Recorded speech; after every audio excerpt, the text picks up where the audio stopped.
혹시 이런 생각 해본 적 있으세요? 나 논문을 제대로 써본 적이 없는데 어디서부터 어떻게 시작해야 하지? 갑자기 논문 써야 한다는 말 듣고 인터넷에서 샘플 논문 몇 개 찾다가 막막해서 그냥 창 닫은 적 있으시죠? 하루 종일 논문 하나 붙잡고 씨름했는데 교수님 피드백 한 줄에 모든 걸 지우고 다시 쓰게 되는 그 허탈함. 진짜 숨막히죠. 그래서 오늘은요. 이제는 AI랑 논문 쓰는 시대다. 라는 메시지로 이야기를 해보려고 해요.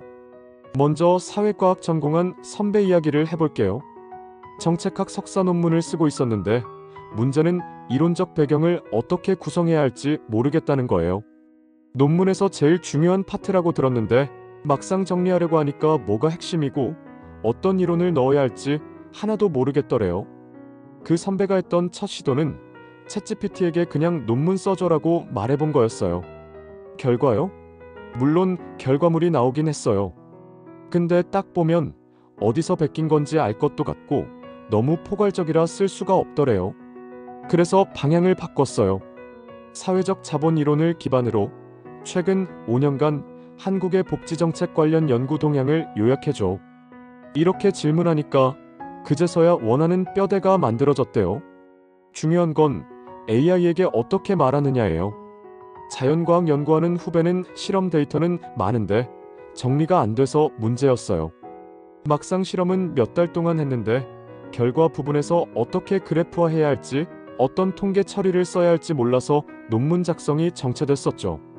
그 후배는 챗GPT에게 내가 이런 실험했는데 결과 해석 좀 해줘라고 던졌더니 의미 없는 설명만 계속 나왔대요. 그래서 다시 물어봤대요. 이 실험은 독립변수가 온도고 종속변수가 생성량인데 P값이 0.03이야. 이 결과는 통계적으로 유의한 걸까? 이렇게 물으니까 AI가 정확한 해석과 함께 참고문헌 형식까지 제안해줬대요. AI는 똑똑하지만 애매하게 말하면 애매하게 받아요. 정확하게 말할수록 논문도 더 정확해지는 거예요. 간호학 대학원에 다니는 친구는 임상사례 중심의 논문을 준비 중이었어요. 그런데 인터뷰 자료는 많은데 질적 연구 방식으로 코딩하고 분석하는 게 너무 어려웠대요. 처음엔 인터뷰 요약해줘라고 챗GPT에게 던졌더니 다 평이한 말만 요약해주더래요. 그래서 다시 이렇게 말해봤대요. 이 인터뷰에서 환자의 정서적 반응을 분석해서 불안, 신뢰, 피로라는 코드로 분류해줘. 그랬더니 GPT가 감정 단어들을 추출해서 분류해주고 심지어는 이런 감정 코드는 스트레스 이론의 하위 범주로 해석할 수 있어요 라는 식으로 논문 흐름까지 제안해주더래요. AI가 코딩 대신 해주진 않지만 프레임을 같이 고민해줄 수는 있는 거예요. 그리고 그것만으로도 시간과 체력이 정말 절약되죠.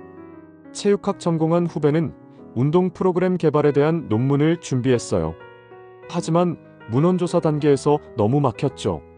논문 키워드 찾기도 어렵고 검색해도 논문이 수백 개가 나와서 어떤 걸 골라야 할지 모르겠더래요. 그 친구는 챗GPT에게 10대 여학생을 위한 스트레칭 프로그램 관련 최신 연구를 요약해줘.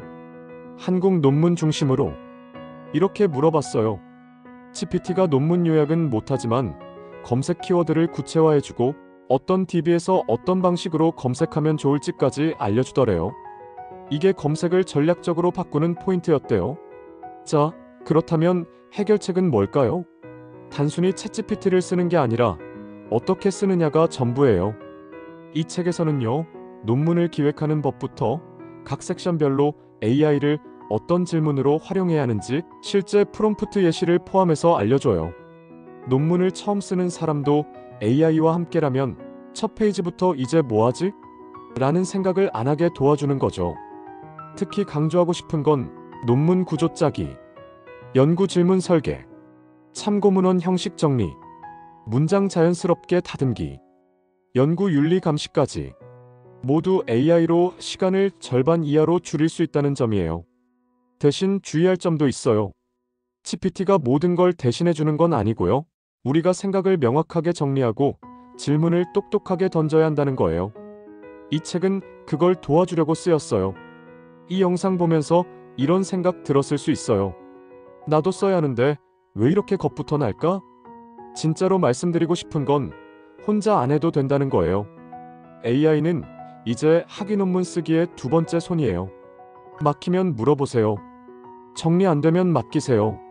물론 처음엔 익숙하지 않겠지만 딱 3번만 제대로 된 질문 던져보면 아, 이거 진짜 되네 싶을 거예요. 이 방법들은 전자책, AI를 활용한 학위 논문 작성의 완벽 가이드랑 연결돼 있어요. 이 시리즈에서 여러분은 AI 도구들을 비교하고 논문 섹션별로 어떤 프롬프트가 유효한지 배우고 학술적 윤리까지 점검하고 직접 프롬프트를 작성하는 연습도 하게 될 거예요. 마지막엔 챗GPT뿐 아니라 클로드, SCIT, 일리식 같은 최신 도구들과의 협업법도 다뤄요. 즉, 논문 작성 전체 흐름을 AI와 함께 전략적으로 설계할 수 있게 되는 거예요. 이건 단순한 AI 툴 사용법이 아니에요. 논문 쓰는 사고 자체를 바꾸는 콘텐츠예요. 다음 영상에서는 AI 학술 연구에 참전하다 라는 제목으로 AI가 어디까지 믿을 수 있는지 학술적 도구로서의 역할과 한계를 함께 다뤄볼 거예요. 특히 연구자들이 가장 많이 하는 질문, 챗GPT가 낸 아이디어 내가 써도 되는 걸까?